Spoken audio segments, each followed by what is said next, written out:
VII. The scheme, ancient, medieval, modern, in its first form, was a creation of the Magian world sense.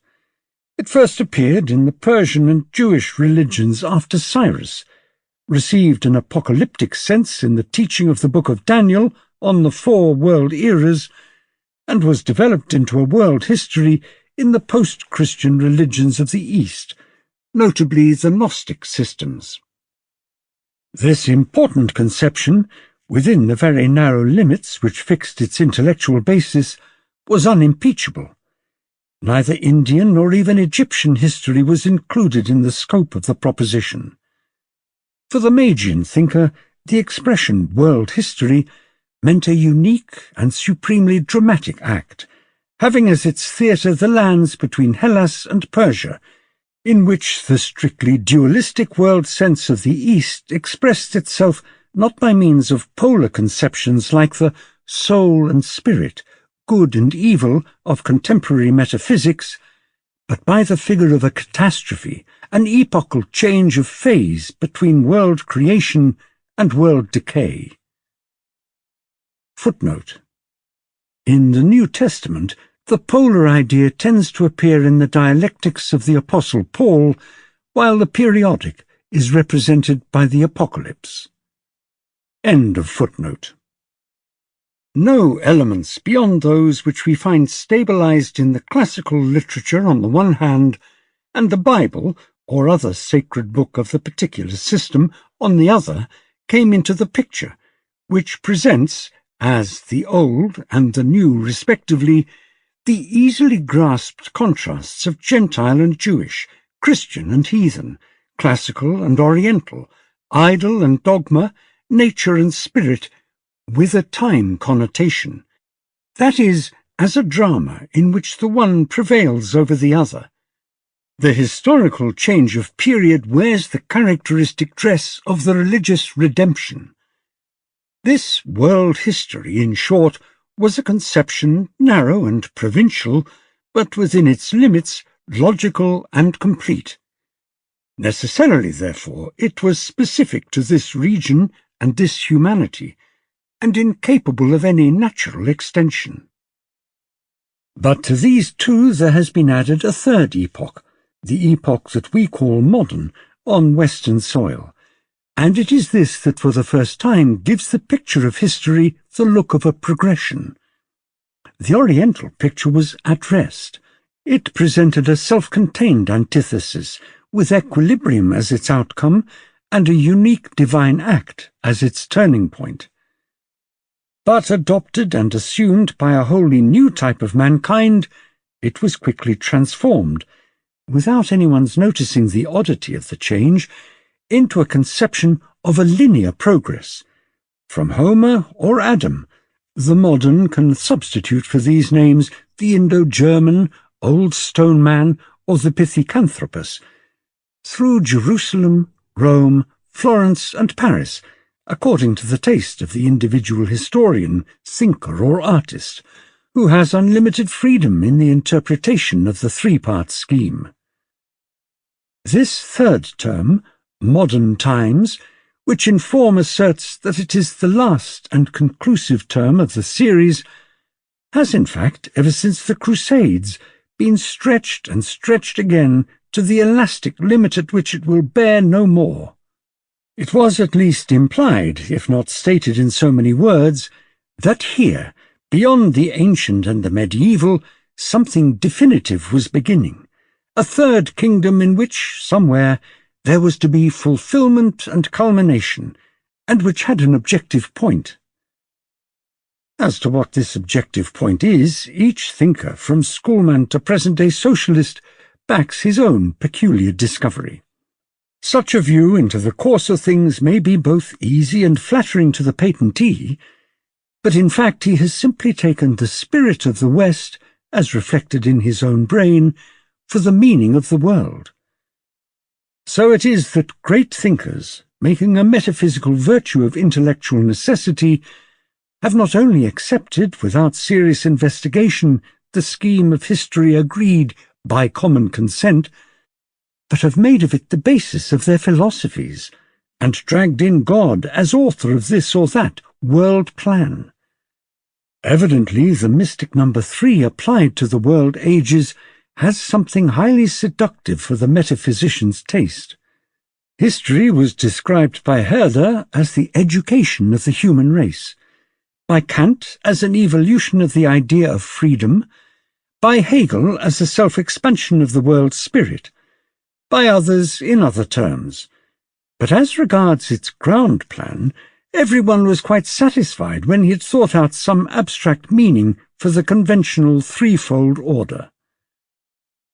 On the very threshold of the Western culture, we meet the great Joachim of Flores, circa 1145 to 1202, the first thinker of the Hegelian stamp, who shattered the dualistic world form of Augustine, and with his essentially Gothic intellect, stated the new Christianity of his time in the form of a third term to the religions of the Old and the New Testaments, expressing them respectively as the age of the Father, the age of the Son, and the age of the Holy Ghost. His teaching moved the best of the Franciscans and the Dominicans, Dante, Thomas Aquinas, in their inmost souls, and awakened a world outlook which slowly but surely took entire possession of the historical sense of our culture. Lessing, who often designated his own period, with reference to the classical, as the afterworld, took his idea of the education of the human race with its 3 stages of child, youth, and man from the teaching of the 14th century mystics. Ibsen treats it with thoroughness in his Emperor and Galilean, 1873, in which he directly presents the Gnostic world conception through the figure of the wizard Maximus, and advances not a step beyond it in his famous Stockholm address of 1887. It would appear, then, that the Western consciousness feels itself urged to predicate a sort of finality inherent in its own appearance. But the creation of the Abbot of Flores was a mystical glance into the secrets of the divine world order. It was bound to lose all meaning as soon as it was used in the way of reasoning and made a hypothesis of scientific thinking, as it has been, ever more and more frequently, since the 17th century. It is a quite indefensible method of presenting world history to begin by giving rein to one's own religious, political, or social convictions, and endowing the sacrosanct 3-phase system with tendencies that will bring it exactly to one's own standpoint. This is, in effect, making of some formula, say the age of reason, humanity, the greatest happiness of the greatest number, enlightenment, economic progress, national freedom, the conquest of nature, or world peace, a criterion whereby to judge whole millennia of history. And so we judge that they were ignorant of the true path, or that they failed to follow it, when the fact is simply that their will and purposes were not the same as ours. Goethe's saying, "What is important in life is life, and not a result of life," is the answer to any and every senseless attempt to solve the riddle of historical form by means of a program. It is the same picture that we find when we turn to the historians of each special art or science, and those of national economics and philosophy as well. We find painting from the Egyptians or the cavemen to the Impressionists, or music from Homer to Bayreuth and beyond, or social organization from lake dwellings to socialism, as the case may be, presented as a linear graph which steadily rises in conformity with the values of the selected arguments. No one has seriously considered the possibility that arts may have an allotted span of life, and may be attached as forms of self-expression to particular regions and particular types of mankind, and that therefore the total history of an art may be merely an additive compilation of separate developments, of special arts, with no bond of union save the name and some details of craft technique. We know it to be true of every organism that the rhythm, form, and duration of its life, and all the expression details of that life as well, are determined by the properties of its species. No one looking at the oak, with its millennial life, dare say that it is at this moment, now, about to start on its true and proper course. No one, as he sees a caterpillar grow day by day, expects that it will go on doing so for 2 or 3 years. In these cases we feel, with an unqualified certainty, a limit, and this sense of the limit is identical with our sense of the inward form. In the case of higher human history, on the contrary, we take our ideas as to the course of the future from an unbridled optimism that sets at naught all historical, i.e. organic, experience, and everyone therefore sets himself to discover in the accidental present terms that he can expand into some striking progression series, the existence of which rests not on scientific proof, but on predilection.